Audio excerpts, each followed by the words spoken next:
Hello, everyone, and welcome to our channel of Young's Daughters Funeral Home and Bereavement Center. My name is Sabrina Young, and today I get the pleasure to introduce my girlfriend, Vickie Eberth. Hi, Sabrina. Thanks so much for the opportunity today. Embrace Hospice really appreciates the important work that Young's Daughters Funeral Home and Bereavement Center provides to Central Texas as well. We know there's lots of people in need out there, so thank you for your contribution to that. Absolutely. I'm so excited that we get to speak about hospice needs today, and the support that Embrace does for the community is wonderful. And so I really am proud to introduce you to our community and our followers. So tell us a little about yourself and Embrace Hospice. Sure. So my name's Vickie Eberth, and I am the community director, community relations director at Embrace Hospice, which is located in Temple, Texas. We additionally have offices in Austin and San Antonio, and our core team has been working together for over 20 years. We are unique in that we can provide care to LVAD patients as well as those more difficult Alzheimer's and dementia patients.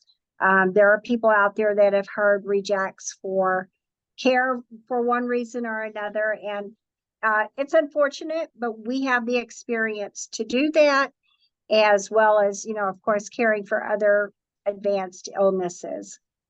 We provide our care that also extends beyond the patient to the family's needs, and we encompass it all for a more beautiful experience overall. Well, hats off to you guys, because you are so robust and you have a wide range of services. A lot of hospices are very niched in certain illnesses, or they only want to serve one thing or another. So I'm glad that you have such a round staff that can take most of everybody. There are many reasons like why families may be apprehensive to accepting hospice care. What would you want to say to those people? Well, it's extremely normal for people to have misconceptions about hospice care. Oftentimes, it's just the general thought that it means giving up hope or that the patient will die soon. Right. So 40 years ago, when hospice came onto the medical scene, that is essentially what hospice was. It was that last week of life. But today, it's more prevalent that we are about managing symptoms and pain and providing better care and a better quality of life to the patient as well as the caregivers through the process, so that they can go on and make the most of every day. Well, I definitely love that you're supporting the family members, because they are been the longtime caregivers until you guys come on scene. And so many times they say, Sabrina, I'm exhausted, or they say, I need help, I need assistance. And so I'm really glad that you guys are meeting the family where they need, mentally, emotionally, and spiritually. I really give you guys a hats off to that. People don't know when to consider hospice. See, when people come to the funeral home, they say, Sabrina, I just got diagnosed and I need to plan a funeral. I said, whoa, whoa, whoa. We got to back up here a couple of steps. So I try to educate them and say, yes, it's really good to pre-plan. Yes, it's good that you're taking care of your end-of-life affairs, but you should probably consider a hospice or a home health. So when is it for a patient? When do you think they should consider a hospice? Well, I think first of all, you're looking at when someone has a curative illness that they're no longer going to be seeking treatment. We want to do pain management. We want to do symptom management. And sometimes the symptoms are very subtle, right? So if a patient is going to the doctor more frequently for an enhanced or declining symptoms on their illness, or they're going to the hospital in emergency situations frequently, whether they're at home or their parent is in a nursing home, right? Those are oftentimes when a hospice situation or hospice services are best brought in to be analyzed. You do have to qualify, so you're not going to be on hospice if you don't qualify for it. But at the end of the day, we have people that are still working. It gives them that quality of life, people that are able to go on vacation. So that's the beauty about hospice. It gives you your life essentially back as far as the days.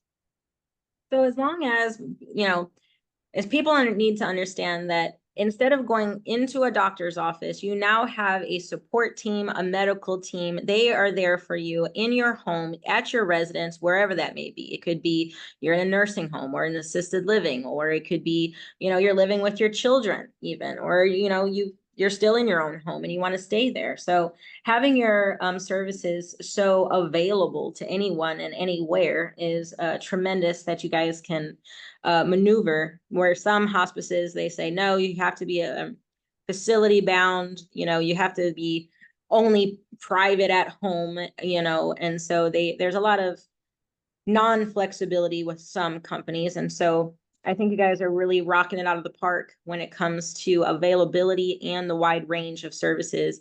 And I'm a veteran myself, so I appreciate that you guys developed a veteran program. Many people don't know that veterans are entitled to having certain benefits, and some hospices may be oblivious to it. So the fact that you guys network with the community to give additional resources and to meet people where they are, to the type of people that they are, I think that's amazing. So when it comes down to it, how do people pay for hospice?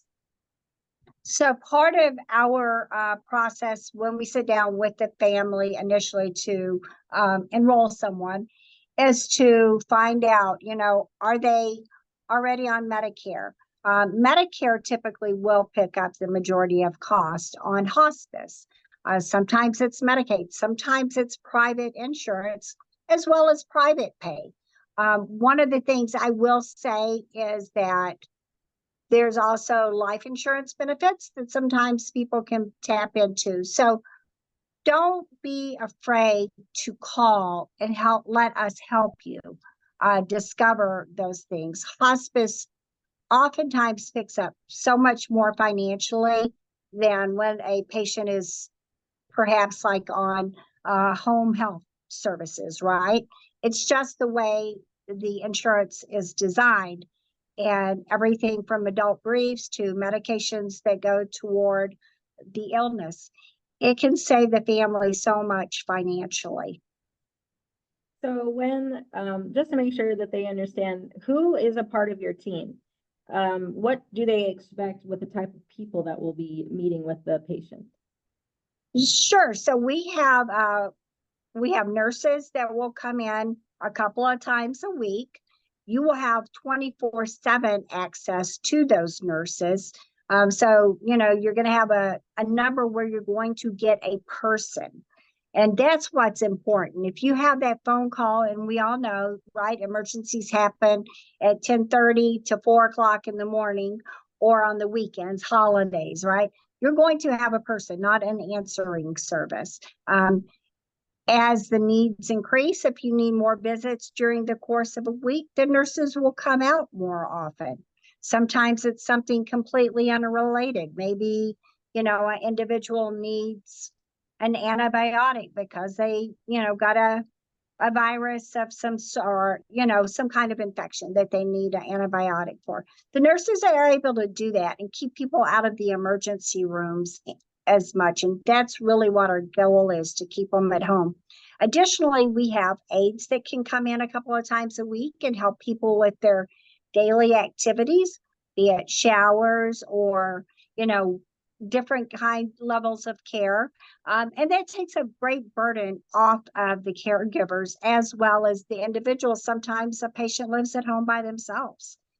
We have a social worker. The social worker not only provides additional care and support emotionally, but they help administratively for things that an individual may need, be it aid and attendance for the veterans, right, which will help them with housing as well as other benefits they may qualify for. And additionally, things such as it might be for Meals on Wheels or other services that are available out in the community. We want to help. One of the most important things about hospice is the spiritual aspect.